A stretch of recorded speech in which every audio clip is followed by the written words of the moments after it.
Tahun 2019, saya kerja sebagai staf resepsionis di hotel kecil di Jawa Tengah. Hotel ini tua, tapi nyaman.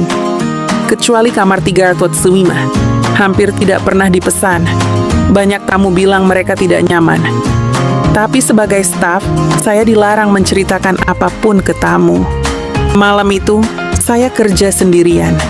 Tiba-tiba, saya dengar suara aneh dari atas. Apa yang sebenarnya ada di kamar 305? Pada malam yang sunyi ini, lobi hotel terasa lebih sepi dari biasanya. Jam menunjukkan pukul 00.47. Permisi, apakah ada kamar yang tersedia paling cepat? Hanya kamar 305 yang tersedia sekarang, Pak. Apakah Anda ingin mengambilnya? Selama saya di kamar itu, tolong jangan ketuk pintunya. Apapun yang terjadi. Ia pergi tanpa menoleh, meninggalkan rasa curiga yang mengganjal di hati. Sekitar 1 jam setelah check-in, aku mendengar sesuatu yang aneh. Suara langkah cepat dari lantai atas, seolah seseorang berlari bolak-balik. Aku cek CCTV. Di lorong lantai 3, tidak ada siapa-siapa. Tapi kamera terus bergerak sendiri, seolah mendeteksi sesuatu yang tak terlihat. Kemudian, intercom berbunyi. Suaranya gemetar. Tolong jangan buka pintunya. Itu suara tamu dari kamar 305. Apa yang sedang terjadi di hotel ini? 5 menit kemudian, suasana hotel yang tenang tiba-tiba terganggu. Suara ketukan keras terdengar dari arah tangga lantai 3. Buak, buak, buak. Seperti seseorang menendang pintu. Di depan pintu kamar 305 terlihat bayangan hitam tinggi dan kurus. Tubuhnya tidak seperti manusia, bahunya terlalu panjang.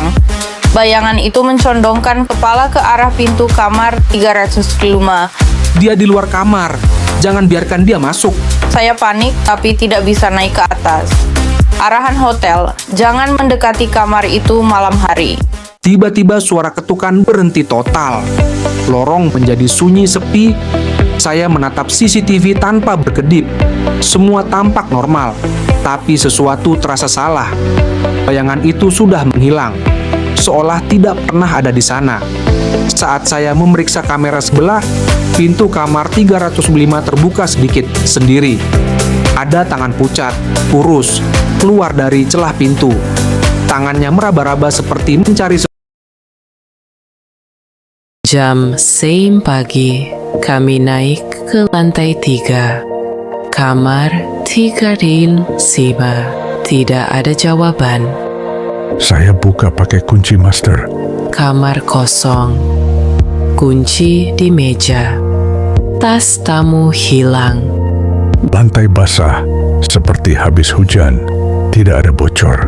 Di cermin tertulis, "Jangan biarkan dia mengikuti saya." Keluar sekarang. Kami cek rekaman CCTV pagi itu. Ternyata sekitar jam 4 pagi, tamu itu keluar kamar.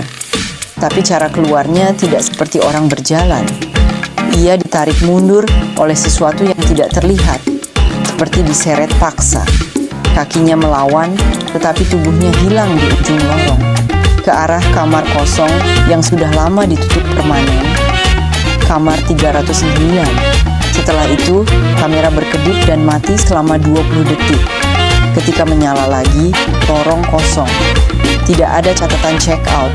Orang itu tidak pernah ditemukan sampai hari ini. Beberapa minggu lalu, manajer menutup kamar 305 dan 309. Sejak itu, setiap malam, telepon dari 305 terus berdering. Sunyi, jam berdetak. Lalu dering tajam memecah lobi. Dia masih cari saya. Tolong jangan buka pintunya. Langkah kaki samar, lift berdenting, lampu koridor meredup. Aku masih bekerja di hotel ini. Tiap malam, aku berharap tak mendengar suara itu lagi.